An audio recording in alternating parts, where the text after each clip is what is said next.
The glass eye of the sensor stared directly at Zog, and Zog's heart sank into his heels. The gun turret was about 150 paces away, and the invaders had scorched everything to ashes in the security zone. Not the best place to play catch with the machine gun fire. If this had been a typical raid, Zog would have damaged the sensors from a distance first, and only then would he have gotten close enough to the perimeter wall to throw an assault hook on its crest or bury a burst tree seed at its foot. But someone had to check the protective amulet, so here he was, standing in front of the invader's damned mechanical eye, drenched in sweat, even though the day was unusually chilling for midsummer. On top of that, the skin under the amulet was desperately itchy. Zog didn't know if it was a side effect of the protective magic or just inflammation from contact with the massive carved bone plate, but he didn't dare touch the amulet. He didn't know much about protective magic, but he'd seen the effectiveness of the invaders' weapons more than once. He was one of the few survivors of that efficiency. Sungla Boyne had assured Zog that the amulet's magic should keep him hidden from the invaders' sensors. Of course, you couldn't really hide a man in the middle of a scorched ground, and if any of the invaders thought to climb the wall or one of the gun turrets, there would be trouble. However, ever since the battle mages began using mass jinxing spells, the invaders preferred to keep a low profile, performing the watch duties with their remote devices. Long ago, before the invasion began, Sungla Boyne was a respected man, the dean of theoretical magic at Yellow University in the capital city.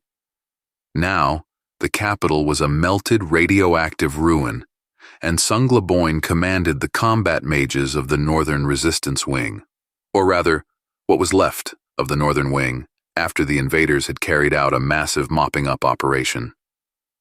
Walking away from the fort back into the forest, Zog smiled sadly. The invaders' damned military argot had gotten into even his head. Well, what could you do if your planet never even had its own? Only a madman could start a war in a world where any action could have unpredictable, and sometimes very predictable, magical resonance. Once upon a time in the past, there were such people. All that remains of them is a couple dozen lines in history books, written centuries ago. Except, the invaders didn't give a damn about resonance. Their soldiers usually stayed on the planet only a few months, a year at the most. Not enough time for the magic of the world to pay them back what they owed. So, debt repayment and homeland defense had to be handled by the people. Tand and Neela were waiting for him almost where he'd left them, ordered not to move, no matter what happened. Especially if anything was going to happen. This, strictly speaking, was already an outstanding achievement since the youth of the militia had very vague ideas of discipline, replacing them with a huge ego and confidence in their own immortality. At 19, everyone is sure they are immortal. Unfortunately, Zog knew for a fact that they were not. So how it was? Zog looked at his subordinates, trying to hide sadness and pity under a mask of contrived severity. The young militiamen looked at him exactly as his own sons looked at him when he returned from the expedition to the eastern continent. Only this time, the gift was different. Intelligence data instead of curiosities from distant lands. It was fine down there, he said. But here, it seems, not so much. Why did you leave your post? Why did you stop surveillance? The militiamen looked at each other confusedly. Well, it's all over now, isn't it? Tan said uncertainly. Neela supported him with a nod of her head. It worked, right? We saw that it worked. You were standing right in front of their glass eye, and they didn't see you. That's great, Neela added. It's going to be different now. Zog sighed. If things had been different, if the invaders hadn't shown up on the world, the two kids would be studying now for their university entrance exams. Their homemade camouflage looked out of place on them, like a stupid carnival costume, not to mention the weapons in their hands. Teens at war.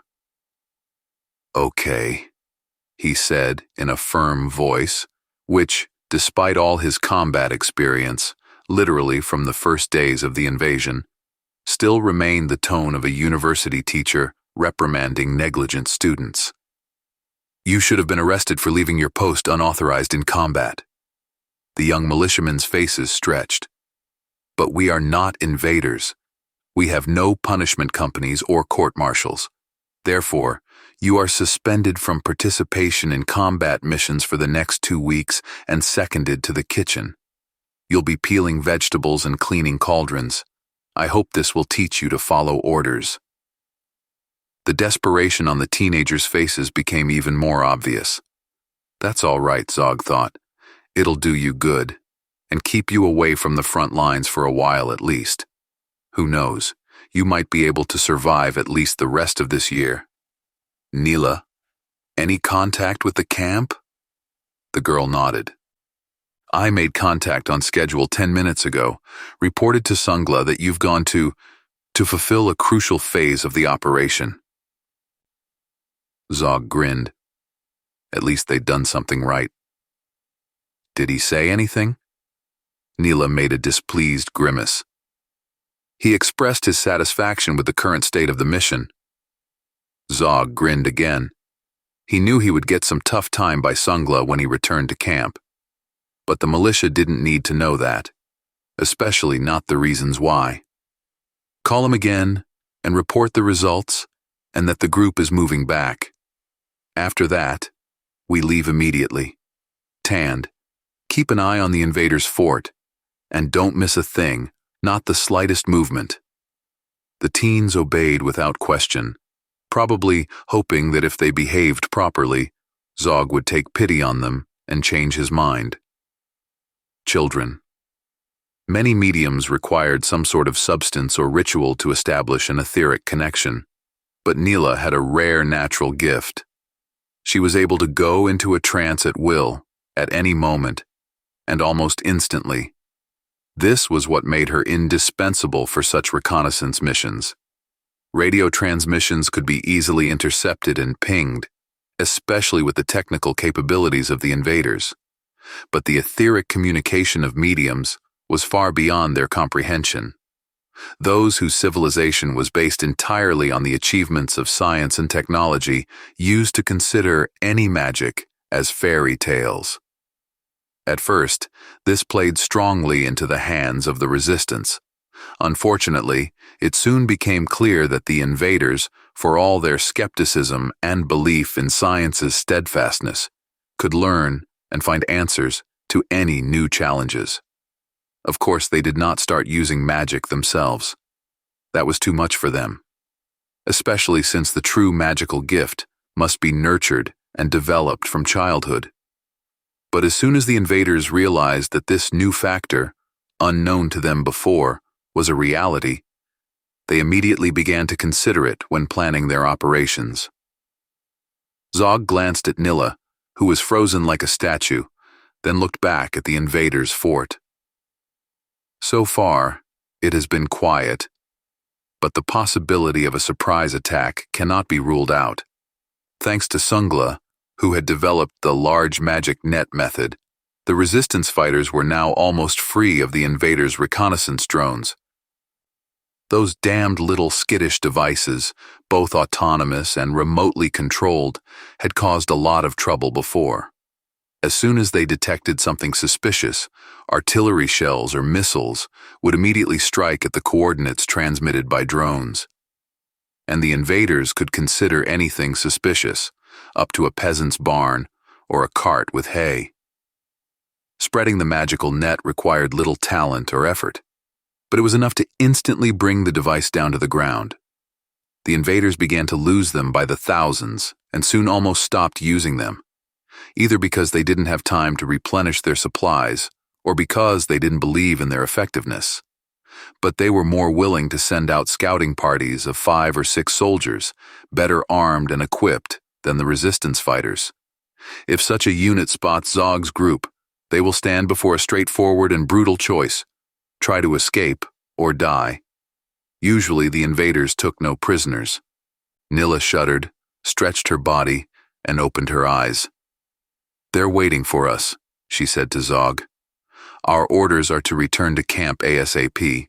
Scouts report non-substantial invader activity in the area, but it's best not to take any chances." As always, right after a session, her voice changed slightly, gaining the husky tone of Sungla Boyne. Zog had heard that some extremely talented mediums could work as intermediaries, transmitting the caller's words directly while mimicking their voice. But that was even rarer than Nilla's instant trance. "Let's go," Zog said, signaling to Tand. He still hadn't told him that Sungla had ordered Tand to be sent to the control area for inspection. Zog would get a much more severe reprimand for not risking the boy's life and going to possible death himself. But he couldn't do otherwise. Somewhere in the depths of his soul, beneath the many scars left by 6 years of unceasing war with the invaders, still lived a university teacher, unable to force himself to order children to go for their deaths. "I still think we shouldn't let him go. That new thing the Toads came up with. If it wasn't for the extra sensors, he would have succeeded. The main sensor didn't pick him up at all. It was like no one was there." 3 officers, 2 majors, and a captain sat in the central control room of Great Star Fort. One wall of the room was filled with dozens of screens, several of which were now showing a snapshot of one of the surveillance sectors. 8 of them showed nothing but a scorched strip of land where not even grass grew, and jungle walls a fair distance from the protective perimeter. Only on 2 screens was the vague silhouette of a man standing in front of the wall and looking directly into the sensor's peephole. Command expressed itself unequivocally: "We must perform the system testing. Disturbing the natives until we have unambiguous conclusions about its effectiveness is strictly forbidden. By the way, why do you even call them toads? They're not green. They're human. The science department says they're descendants of ancient colonists from the first dispersion." The captain, who was directly responsible for installing the new sensors, pointed to the screen, although the skin color of the native scout was not really distinguishable. The officer who had spoken first, a stocky, swarthy man with a sly squint in his eyes, was dressed in the standard field uniform of the Earth Dominion Army and had a small secret department badge on his chest. He grinned contemptuously. What did skin color matter if they think and squawk like the toads? To be stuck on such a wonderful planet for such a long time and not to develop proper science. That's the way only stinking toads behave. But it's all right. We'll soon fix everything here. I've already found myself a really beautiful place to settle. I'll start building the villa as soon as the planet's cleanup is over, and in a year or 2, I'll move my family. These are human beings, said the 3rd officer, a major with Intendant Corps stripes, and they are resisting, and they have their methods. Come on, the SD man said. They're just a stupid toads, and you can quote me on that.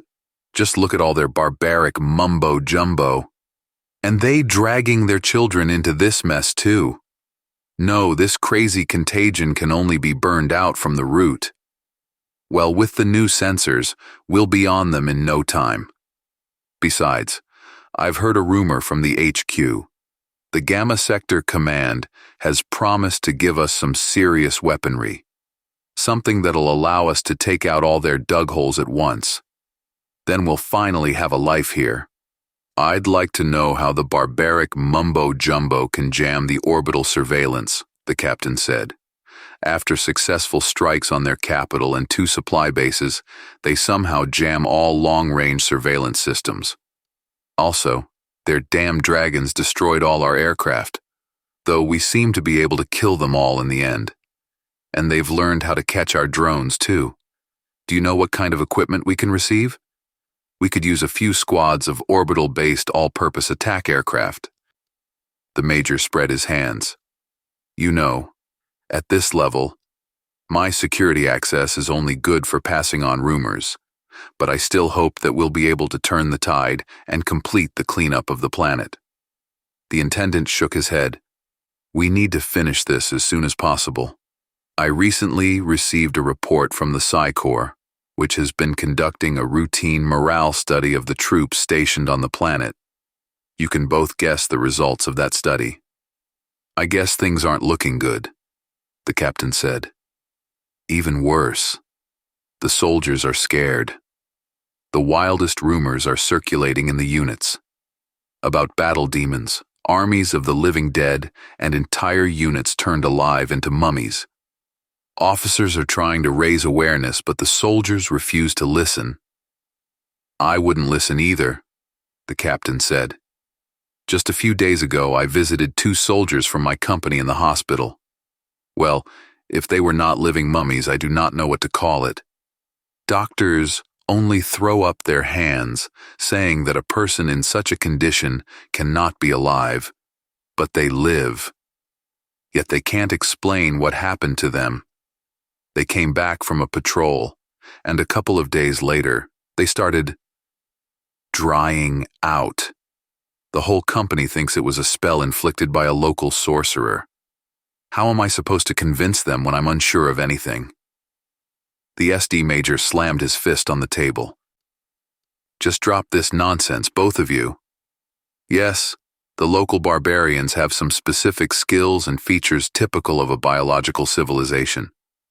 Give our scientists time, and they'll figure it all out.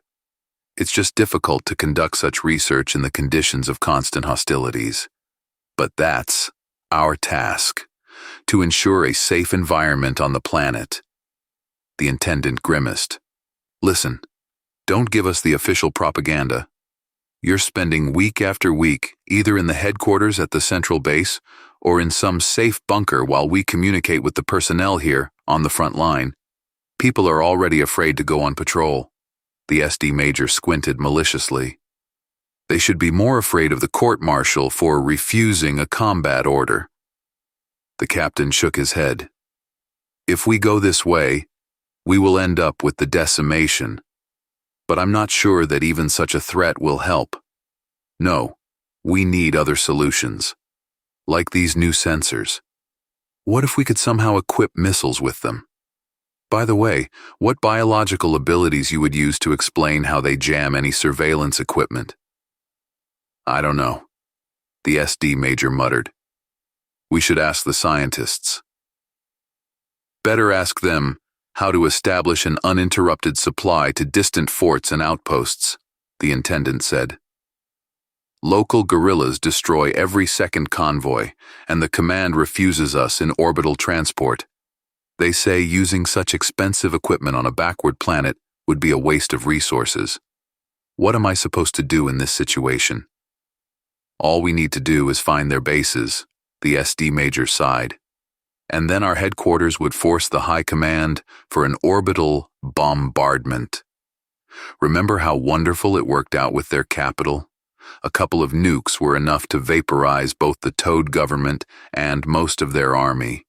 So, let's keep up the good work. Since our fort has been chosen to test the new sensors, we must do our best to... We will. The captain cut him off. But I'll tell you a secret. If we weren't childhood friends, I'd send you to hell. Save your propaganda for the troops. Right now, they spend most of their free time composing evil eye plots, memorizing protection prayers, and making amulets. It's not an army, but a band of superstitious landsknechts. He pointed his finger at the Major. And you're in it for the chaplain. The Intendant was silent. His hand fumbled for a small object in his pocket, an amulet he had inherited from his grandmother. The convoy's lead vehicle, a huge armored beast gleaming with the bluish glow of the protective field and menacingly bristling with guns and rocket launchers, crept leisurely along the deserted road, occasionally shoving aside the burnt-out hulks of trucks. MKV missile tank. Zog had already learned the basic nomenclature of the invaders' vehicles. Following the tank were a pair of APCs, followed by lightly armored trucks carrying rations, ammunition, and other supplies. Rounding out the column were a couple of lighter tanks, 18 vehicles in total. Zog's group was hiding in thick brush about 40 paces from the road. 8 militiamen plus Zog made up the cover for the 2 sorcerers, Songla Boyne's best students. Since they were both from the southern islands, their snapping, whistling names were unintelligible to anyone but themselves, so they were known by their nicknames, Pockmark and Peg Leg. Why they chose them, no one knew, for Pockmark had a perfectly clean face, and Peg Leg had both legs alive and kicking. "They know better now," whispered an elderly militiaman beside Zog, just sitting in their tin cans and keeping their heads down. "They know that evil eye spells don't pierce through cold iron." Zog brought his trophy binoculars to his eyes. To the invaders' credit, some of their devices were really handy. For example, their optics were excellent. The column moved leisurely along the road. It was once a fairly busy highway between 2 cities in a prosperous region. Now, one town had been turned into a large fortress by the invaders, surrounded by a massive wall with gun turrets and machine gun positions, and the other was a pile of ruins and ashes after the carpet bombing. The invaders spared even a nuclear charge on it, leveling it with conventional bombs. It was after this episode that Songla Boyne risked summoning the spirits of celestial flame, which the invaders perceived as dragons. As a result, the invaders lost their aviation, and the world lost another species of magical fauna. This will definitely affect the planet's ecology in the future. If, of course, in this future, there will still be someone who cares about the ecology of a magical environment. The column was about to reach the point of contact. Zog could not see all his men scattered in the dense thickets of the forest edge. But one of the sorcerers, Pockmark, lay behind a small hillock not far to Zog's left. The sorcerer was concentrating in preparation. Even from a few dozen paces between them, Zog could see large drops of sweat beading on the pale orange skin characteristic of southerners. The pupils of the eyes following the column of invaders had dilated to their fullest extent, turning into black holes where the irises had been. Just a little more. The head tank suddenly stopped, even though its tracks continued to rotate. The other vehicles in the column had to stop too. The tank was blocking the road. Zog knew that even if they tried to move to get around the tank, they would not succeed either. Something unusual was happening to the road under the tank's tracks. The pavement seemed to have turned into a thick liquid, and the tank, whose tracks kept kneading the slurry, began to sink slowly into it. Gradually, this anomaly spread to all the convoy vehicles. The earth elementals summoned by the sorcerers were doing their bidding. "Stop!" A shout burst out from Zog before he could even fully realize what was happening. Tan jumped out of the bushes and ran toward the captured column of invaders. 2 other young militiamen jumped out after him, pulling the bolts of their trophy assault rifles as they went. All 3 had Songla Boyne amulets dangling around their necks, pounding the boys' chests. "We got you, you bastards!" Tan shouted. "Gotcha!" "Tan, stop! Get back! Get back, you idiots!" But it was too late. The turret of one of the APCs turned toward the running militiamen, and a dash of dusty devils from the hits of large-caliber bullets crossed the dry grass. With inexorable rigidity, this dotted line crossed the running militiamen, and they slammed their heads into the ground. "Everybody stay down!" Zog's shout was so terrifying that even Pockmark, seemingly completely immersed in a magical trance, turned his head slightly toward the commander. but the shout stopped several people who were ready to rush to the aid of Tand and his comrades, help that was no longer needed. Zog crawled as quickly as he could to Pockmark and pulled the mage by the shoulder. It was unwise to do so. A sorcerer in a magical trance could easily, without realizing it, sweep away an unexpected obstacle with a powerful spell, especially since his mana channels were now open. But Zog didn't care. "I want one of them alive. Do you understand?" he roared. "Leave someone. I want somebody alive." The machine gun spat out a couple more bursts that went far above the huddled militiamen and fell silent. Meanwhile, Pockmark pulled his shoulder out of Zog's grip and turned silently toward the column.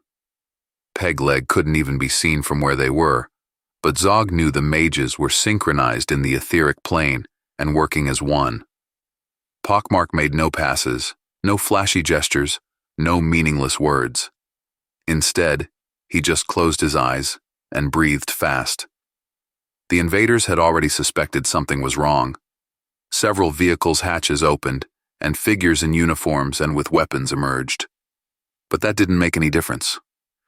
The sticky slurry into which the road surface had turned, having glued the convoy into itself, suddenly seemed to boil and spread apart. All the cars and people fell into it instantly, like vegetables that a cook shakes off a cutting board into a pot of boiling soup. The surface immediately closed in on them, at the same time returning to the familiar appearance of an old, scrubby road. The earth elementals had accomplished what they had been summoned to do. However, the sorcerer carried out Zog's insane order. One car remained on the surface, almost on the surface. Just in case, Zog ordered the militia to examine the bodies of their comrades, though even from a distance, it was obvious that there was no chance. A few moments later, he was already near the invader's vehicle. Zog heard that Pockmark was known for his cruel humor and ruthless ingenuity toward the invaders. It wasn't surprising. The invaders had sent his family, which Pockmark failed to evacuate from the occupied territory in time, 2 years ago, to a so-called reservation on one of the islands. A few months later, they dropped a nuke on this island, by mistake of the orbital base operator, as it was later announced. Before the ground and the pseudo-liquid pavement turned back into themselves, the vehicle, a lightly armored army truck with a 6-man cabin, had sunk almost up to the roof. Apparently, as the Earth Elementals began their work, the convoy commander gave some sort of order, and the soldiers sitting in the car opened the armored shutters on the truck's windows. Very apropos. Zog had no idea how he would be able to open the doors that had gone underground now. He ducked and peered into the side window. There was only a small gap left between the ground and the truck's roof, just enough for the heads of 4 invaders to stick out of the road, those lucky enough to be of tall stature. All that remained visible of the others were 2 short-cropped tops, a redhead and a blonde one. Zog looked into the whitened eyes of the horrified invader closest to him. "How do you overcome the protective magic of our amulets?" he asked. The gunner wasn't shooting at random. He knew exactly where to aim. "I know your sensors don't penetrate the defenses. I tested the amulet myself at the fort. How do you do it?" "Please," the invader moaned. "I have a family back home on Earth, a wife and 2 children. Please let me go. I swear I'll cancel the contract and take the first transport out. I'm begging you, let me go. I'm just a driver. I never even fired a shot." "Coward," said one of the invaders, adding some fancy curse word that Zog didn't understand. The invader wore a headdress with the insignia of their officers. "Have the pride not to grovel before these toads." The other 2 invaders did not join the conversation. One was unconscious, the other was just quietly howling with his eyes closed. "Sensors," Zog repeated. "I'm waiting." The tech department has developed some kind of new system, the family invader said. It uses different frequencies and summarizes data from multiple bands. It's not quite the same as a regular video cam, but you can still see the silhouettes. Please, let me go. The officer let out a mocking chuckle. Do you think he got anything out of your babbling? He's just a stupid toad. Dumb, filthy savage. I wouldn't be surprised if they drank magical concoctions made of mouse droppings at midnight to make themselves invulnerable. Remember, we have the power of Earth and Earth science behind us. Don't grovel. Zog suddenly reached out and very accurately flicked the officer on the nose. You got it all wrong, buddy, he said. We don't make magical potions from mouse droppings. We usually use the dried balls of the invaders, so consider yourself lucky. He patted the surface of the road just under the officer's chin, the usual rough gray concrete that a few people had stuck into like raisins in a brownie. I didn't bring a pickaxe, and it would have taken a long time to dig you out anyway.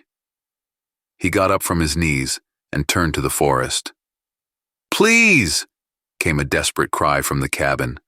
You promised. I have a family. Zog sighed. There were no promises, he said over his shoulder. Well, there were, but not to you, and not by me. You are the promised payment to the Earth Elementals for a well-done job. No one can undo that bargain. You should have stayed home with your family. By the time he got back to the edge of the forest, where sullen militiamen were tying the bodies of the dead to makeshift stretchers, the screams of the invaders had died down and the car had sunk entirely into the ground. We're on the verge of total defeat, Sungla Boyne said, staring blankly at the fire in the fireplace. Despite the summer, the mage was constantly freezing because of the tremendous drain on his etheric and physical strength. Sungla was holding the last remnants of the resistance on his hunched shoulders. They hadn't discussed it with Zog, but it looked like the southern wing was finished. No word from there, and the dead silence in the etheric plane was more eloquent than any of the invaders' propaganda leaflets. Don't rush things, Sungla, Zog said. We'll fight. It's a shame about the boys, but the convoy operation was a success. A few more of these, and we can safely cut the invaders' supply lines and maybe even squeeze them out of the forward forts and fortifications. There will be no new operations. Pockmark's in a coma. Peg Leg can barely walk. Dealing with elementals is not easy, Zog. You know the fundamental rule of magic. There's a price to pay. I can't take other strong mages off duty. Someone has to cover the base from the invaders' surveillance. Zog looked at Sungla with horror. In a coma. I talked to him on the way back. He looked tired, but no more than usual. He did. And then he passed out while talking to me here in this room. He never woke up again. There's a price to pay for everything. But you're getting by, Zog said, confused. And you've done much more than dealing with the elementals. Sungla shrugged. I did, he agreed. And paid my price. It's just that sometimes you can find workarounds and cut the corners, so to speak.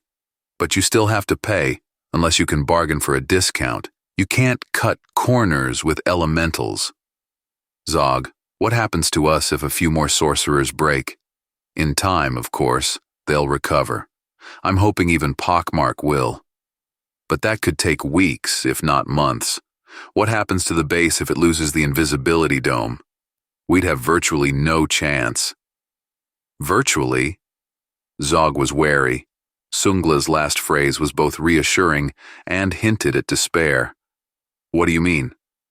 Zog, we've been together since the invasion began. You, like me, remember all that we've been through. Every single step of this desolation road. Do you realize that everyone who started with us is already dead? Sungla shook his head as if to ward off the ghosts crowding around him. In a way, they were.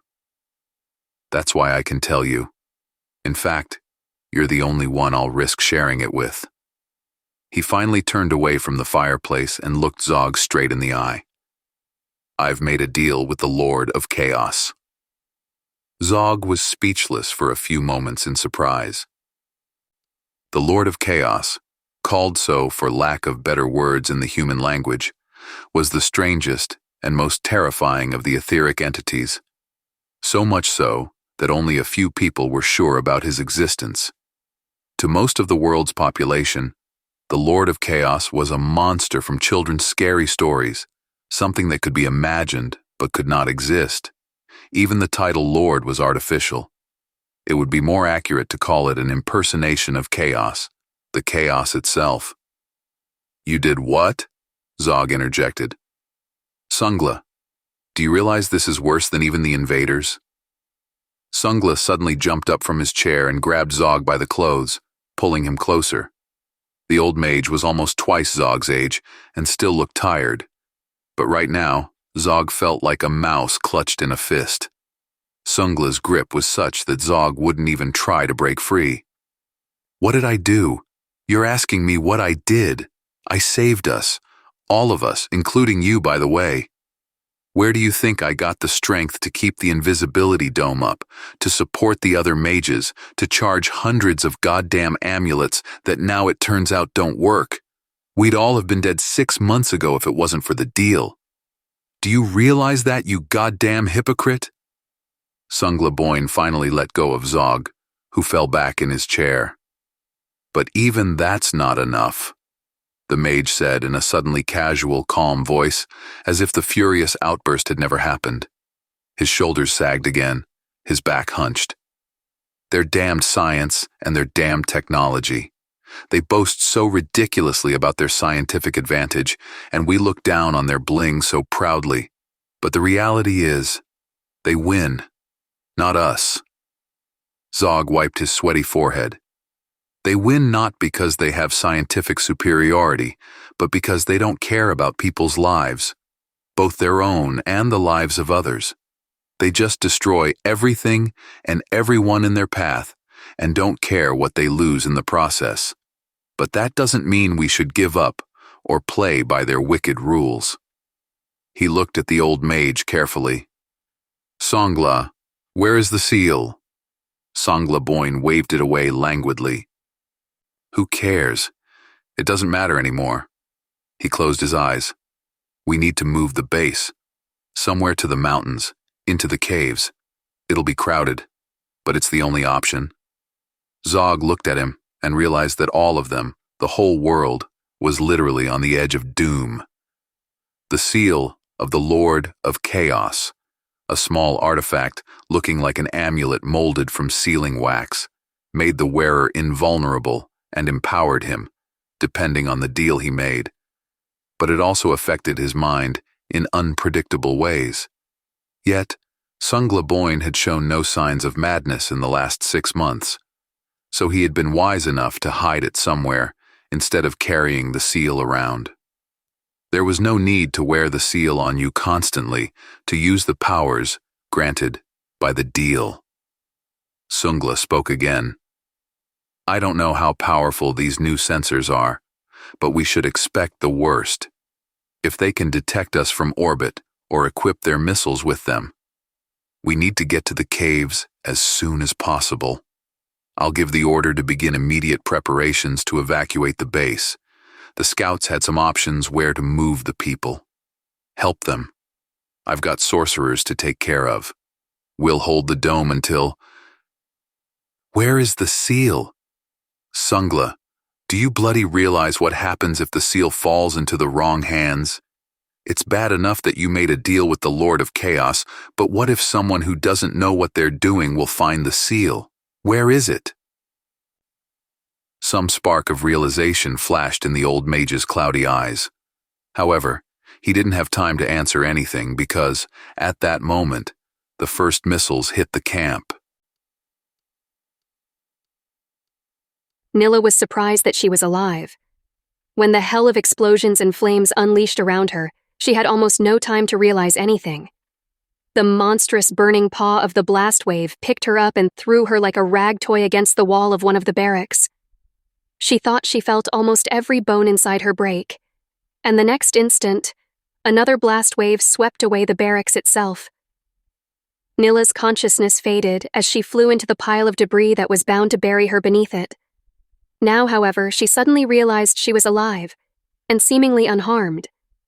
At least all her limbs were in place. Nothing hurt or bled. Even her head didn't ache from the concussion. Nila opened her eyes and saw that she wasn't lying under a pile of rubble, but a little to the side, almost outside the outer perimeter of the resistance base. There were no more explosions, but she heard the single gunshots coming from far away, so she didn't rush back but crawled cautiously to the side and peered out from behind the crumpled pile of tin. The camp was gone. The massive missile strike had turned it into almost indefinable ruins. Apparently, she had been unconscious for quite some time, for the bulk of the dust had settled, and Nila saw the scene before her in all its gruesome and merciless clarity. She had not imagined it. A broad chain of invaders was moving slowly through the camp, scouring the smoking ruins. Every now and then, one of them would find one of the former defenders of the camp, wounded, concussed, or already dead, and immediately shoot them in the head. Each such find was greeted by the friends of the finder with loud cheers of approval, after which the movement continued. Nila was petrified. Somewhere in the back of her mind, she knew that she should be overwhelmed with grief, despair, and fear right now. But instead, she felt only an endless emptiness. Only her hands fumbled aimlessly through the tattered, dusty uniform, shaking it off, smoothing out the creases, buttoning and unbuttoning the flaps of the pockets. Suddenly, she fumbled for a small object in one of the pockets and pulled it out. A small amulet that looked like a crude cast of sealing wax. A small, vague figure in the center, surrounded by a chain of even more obscure symbols. Nila had snatched this trinket from Sunglei's stash the day before yesterday, while the old mage had been snoring on the bed in a troubled sleep. She didn't know what it was, but she remembered Sungle saying once, talking to himself while holding the trinket, "It's only one snap to break you and it's all over. For everyone. For us. For them. For hope." Another gunshot made Nila flinch, and she nearly dropped the amulet. The emptiness danced, laughing silently in her soul. There was no more us. There was no more hope. There was only them left. "It's not fair," Nila decided, and broke the seal. It is with profound sorrow that we report that 3 days ago, Dominion Universal Time, March 16th, 2673, an insidious enemy struck a treacherous blow to the very heart of our valiant armed forces. Driven by unjustifiable, unreasonable anger and hatred for all things progressive, local fundamentalist rebels on the beautiful planet Paradise 4 committed an unprecedented act of suicidal terrorism, destroying Paradise 4 itself, as well as the rest of the system's uninhabited planets. The sphere of instantaneous space destruction is gradually spreading beyond the former Paradise star system. Our scientists are already working on a solution to this problem, and the first breakthroughs are already in sight. There's no imminent threat to the people of the Dominion. The death of our heroic warriors once again confirms the great mission that the Dominion has for the people of the galaxy. Only enlightenment and true advanced science can defeat the evil obscurantism that leads to such barbaric acts. Undoubtedly, this tragedy will only further unite the people of the Dominion, the main force of reason on the path to universal prosperity. Eternal glory to the heroes.